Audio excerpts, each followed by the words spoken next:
Every team has that one workflow where someone has to remember the next step. A task has been approved and now someone needs to reassign it.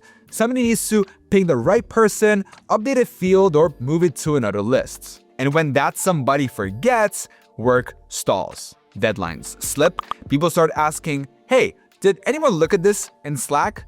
That's not a people problem. That's a process problem. And it's exactly the kind of thing ClickUp Automations exists to solve. In this video, I'm going to build 3 automations from scratch that eliminate the most common manual handoff problems teams deal with every single week.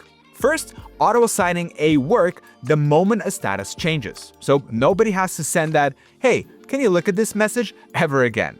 Second, applying a full task template automatically when new work drops in, so repeatable processes like client onboarding or content launches start correctly every time. And third, getting notified and escalating priority when a due date arrives or passes, because no one should be manually babysitting deadlines in 2026. By the end of this video, you'll be able to set up all 3 yourself. More importantly, you will understand the logic well enough to spot other places in your workflow where automations make sense. Let's get into it. Chapter 1. Setting up for success. We'll go through 3 real scenarios. For each one, I'll show you the old-school way teams handle it manually, explain why that breaks down, and then walk you through building the automation step by step.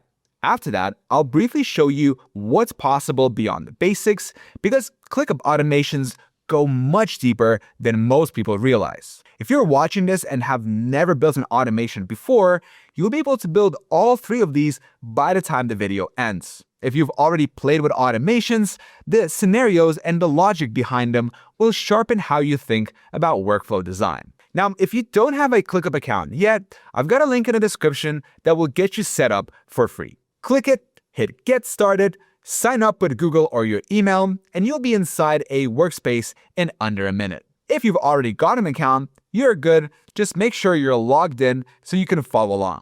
Now, here is where most tutorials skip ahead, and then people get stuck 10 minutes in, wondering why the automation button isn't showing up.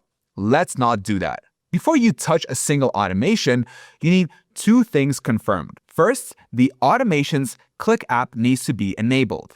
ClickUps are workspace-level features that your admin or owner can toggle on or off. Automations is one of them. If it's not enabled, you won't see the Automate button anywhere. To check this, go to your workspace settings, find ClickUps, and make sure Automations is toggled on. If you're an admin, you can do this yourself.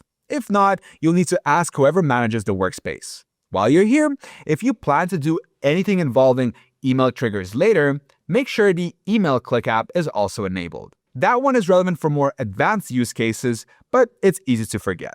Second, understand that automations are location-specific. This is the thing that trips people up more than anything else. You don't build automations from some global setting page. You build them from the specific space, folder, or list where you want the rule to apply.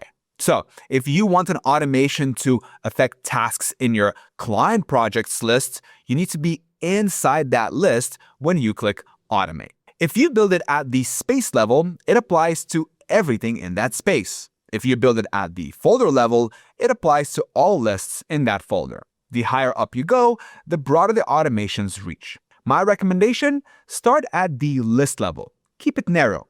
You can always expand the scope later once you've tested the rule and confirmed it does what you expect. Once you're here, you're ready to build. The modal shows you templates, suggestions, and the option to create a custom automation from scratch. Templates are great for inspiration, but I'm going to build from scratch in this video because I want you to understand the logic, not just a copy preset.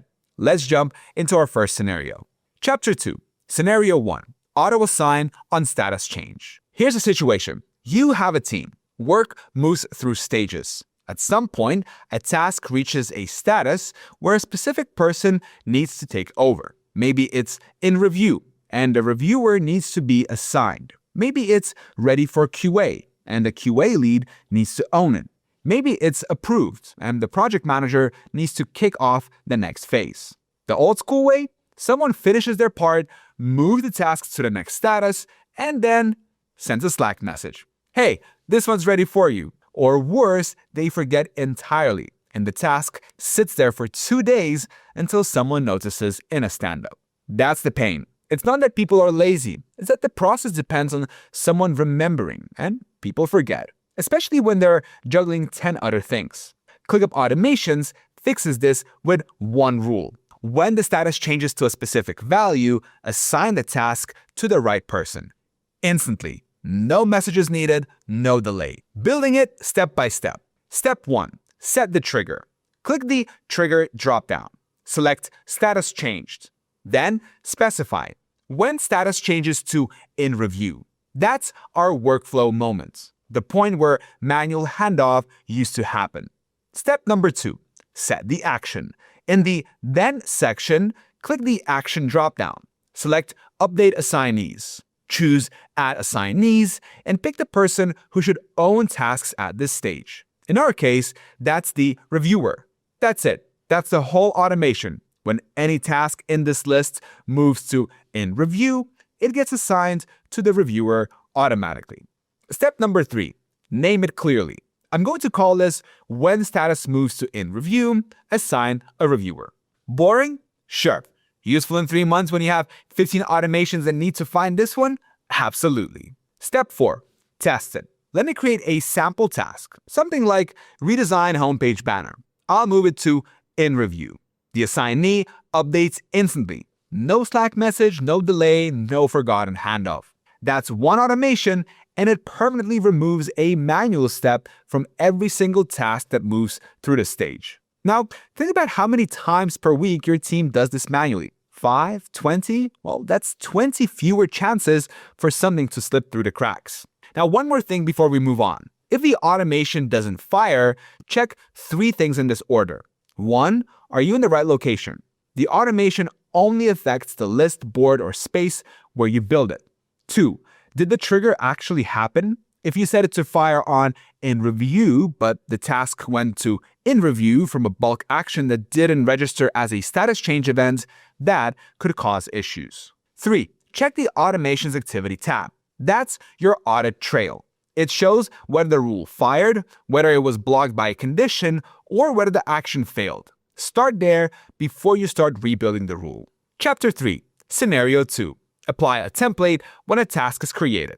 Here's the second scenario, and honestly, this one might save you more time than the first. You have a repeatable process. Maybe it's onboarding a new client. Maybe it's launching a blog post. Maybe it's processing a new hire's paperwork. Every time a new task drops into a specific list, it needs the same subtasks, the same checklists, the same description structure. Every time. The manual way, someone creates the tasks, then adds 4 subtasks, then they copy a checklist from an old task, and they copy-paste the description template they have saved in Google Doc somewhere. Sounds familiar, right? Or maybe they remember to apply a task template, but they forget half the time. And then you end up with inconsistent tasks, some with all the right structure, and some that are just a title with nothing inside. Now, this is a standardization problem, and it's exactly what the Apply Template Automation action was designed for. Where a new task is created in this list, ClickUp automatically applies a task template. Subtasks appear, checklists populate, description fills in, every single time without fail. Building it step by step. Step number 1, set the trigger. Click the Trigger dropdown. Ensure task or subtask created is selected. That's the events. Anytime a new task is created in this list, the automation fires. Now, you might want to narrow this down. Not every task in this list might need the same template, right? If that's the case, you can add a condition. For example, if you have a custom field called request type and you only want the template applied when the type is blog post, add that as a condition. But for this demo, let's say every task in this list represents a client onboarding. So we want the template applied universally. Step number 2, set the action. In the Then section, click the Action dropdown. Select Apply Template. You'll see your saved task templates listed here. Pick the one you want, like Client Onboarding Template. This template might include subtasks like Send Welcome Email, Schedule Kickoff Call, collect brand assets, set up reporting dashboard, a checklist for first week deliverables, a pre-written description of the standard onboarding process overview. All of that will be applied automatically the moment the task is created. Step 3. Name it. When a task is created, apply the client onboarding template. Again, obvious naming, but in the future, you will thank the present you. Step 4. Test it. I'll create a new task in this list, onboard George Corp. Now let's open the task. Subtasks are there. Checklist is there. Description is there. I didn't touch anything after creating the task. The structure appeared automatically. Now, every single client onboarding starts with the same foundation. Nobody forgets a step. Nobody has to remember to apply a template manually. This pattern is one of the highest value automations for any team running repeatable processes. Think about where it applies in your workflow: blog post creation, client onboarding, bug report triage, campaign launches, employee onboarding, events planning. Anytime you find yourself saying, every time we do this, we need the same set of steps, that's a signal. Automate the structure, let humans focus on the actual work inside the structure. Now, one caveat, make sure your task templates are well maintained. If the template is outdated, you're automating an outdated process. Review your templates periodically, the same way you'd review other documented process. Chapter 4. Scenario 3. Notify when a due date arrives or passes. This one hits close to home for everyone. You have a task with a due date. The date arrives, nothing happens. The task just sits there. Maybe someone will notice in a few hours. Maybe they don't notice until the next morning. Maybe it shows up as an overdue in a Monday stand-up, and now it's a scramble. The traditional way, you set a due date and hope people check their task lists. Maybe you can create a separate reminder. Maybe you have a recurring meeting where you review overdue tasks manually. That's babysitting deadlines. It's low-value work that sucks up attention. Here is the automation approach. When a due date arrives, ClickUp posts a comment on the task, so there's a visible timestamp nudge, and changes the priority to urgent, so it visually escalates in every view. The task doesn't just sit there, it raises its own hand. Building it step by step. Step 1. Set the trigger. Click the trigger dropdown. Select Due Date Arrives. A quick note for you. Date-based triggers in ClickUp evaluate at a default time unless you set a specific time on the due date. Keep that in mind if you're testing and wondering why it didn't fire at the exact minute you expected. Step 2. Set the first action. Post a comment. In the Then section, select Add Comments. Write something clear and actionable. Not a novel. Something like, this task is now due. If it's not in progress, it needs immediate attention. You can tag specific people in the comments using dynamic fields or keep it general. The point is that an in-task notification exists tied to the work itself. Step 3. Add a second action, change priority to urgent. Click the plus icon below the first action to add another action. Select Update Priority. Set it to urgent. Now you have a chained action. One trigger causes two things to happen in sequence. The comment posts and the priority escalates. This is one of the underrated strengths of ClickUp automations. You're not limited to one action per trigger. You can stack multiple actions in order, and they'll all execute when the trigger fires. Step 4.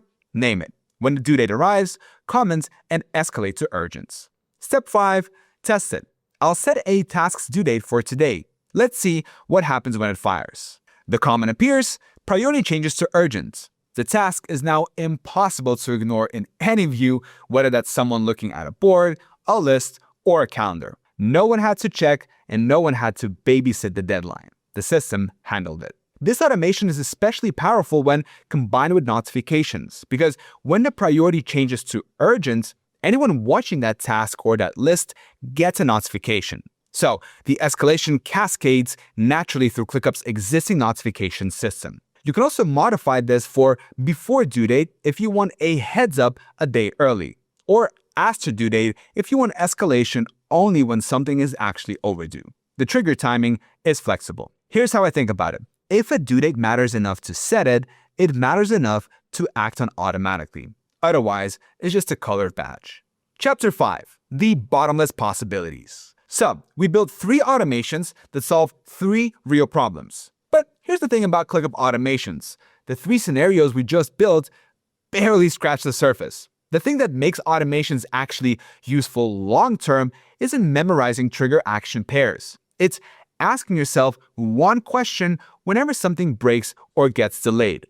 Was this waiting on someone to remember to do a predictable thing? If the answer is yes, that's your next automation. Status changes that should trigger reassignments, completed subtasks that should update the parent task, form submissions that should route to specific people, tags are being added that should change a custom field, tasks being moved that should notify a channel. The patterns are endless because workflows are endless. But the framework is always the same. What's the trigger? What's the condition? What's the action? Once you internalize this model, you will start seeing automation opportunities everywhere. And the best ones are usually the simplest ones. A single rule that removes a single friction point your team hits every day. Pro tip: what's coming for advanced users? Now, I don't want to go deep on these because they deserve their own video. But if you're already comfortable with the basics, here's what's worth paying attention to on the more advanced side. Super agent and AI actions. This is the big one. You can trigger an AI agent inside an automation to create docs, generate subtasks, or edit custom fields based on context. That's not just if this, then that. It's if this, think, and do. So instead of just if this, then that, it's if this, figure out what to do, and do it. Native integration actions. Fire off a Slack message, create a GitHub issue, or push something to Google Drive directly from an automation. No Zapier middleman, no extra tool. This is expanding rapidly, and it's a huge deal for teams running multi-tool stacks. Multi-condition logic. Stack conditions so automations only fire when very specific criteria align. Status plus assignee plus custom field value. This is how you build rules that are specific enough to trust without babysitting. Chained multi-action sequences. One trigger cascading into 5 or more actions in order: change status, assign, end watchers, post comments, and send email. One event, full orchestration. These are powerful capabilities, but my advice is simple. Master the basics first.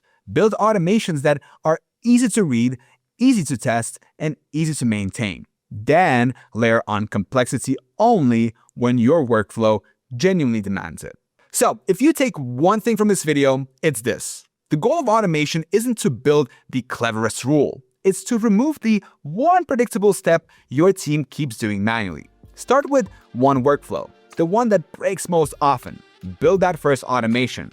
Test it with real work and see how it feels. Once it clicks, and it will, you will wonder how you ever ran that process without it. And again, if you don't have ClickUp yet, the first link in the description gets you a free trial plus plenty of time to build these 3 automations yourself and see how much quieter your workflow gets when the system handles the handoff. And if you want our team to help you implement ClickUp into your workflow, you can reach out to us. There's a link also in the description of this video. Thank you so much for watching, and I'll see you in the next video.